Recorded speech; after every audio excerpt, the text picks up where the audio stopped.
In this section we're going to expand on the host tab. The basics of this have already been covered by Dwight in the M102 material, but we're going to go through this in a little bit more detail as part of 202.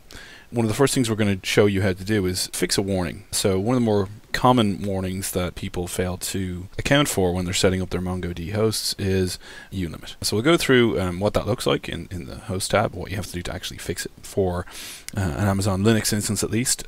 And then what we'll then do is show you how to enable hardware stats. The hardware stats are enabled by turning on something called Munin node, or Munin node, depending on how you want to pronounce it.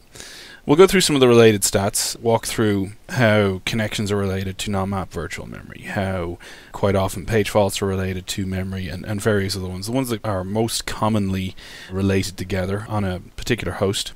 And then the final part that we'll cover in this initial section is just how to create dashboards.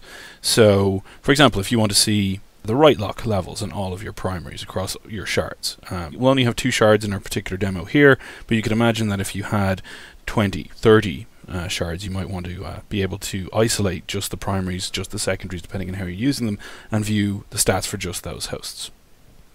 Here we have the test couple of shards that we've set up for this demo. As you can see, all of the data bearing nodes have this low ulimit warning. That's what we're going to go into and fix and show how we go about doing that. And then relatedly for a particular host, and let's just go into the first one here. Relatedly, we'll be actually showing you how to turn on the hardware stats, which will be in this hardware tab here. As you can see, there's no data available at the moment for this particular node. So we'll show you how to turn that on, how to get these populated, how to actually view the stats in here.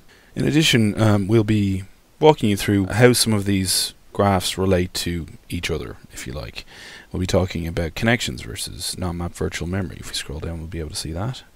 We'll talk about how quite frequently background flush average will have something to do with your journal volume, which we can see here, your journal stats, and a few other bits and pieces as we go through.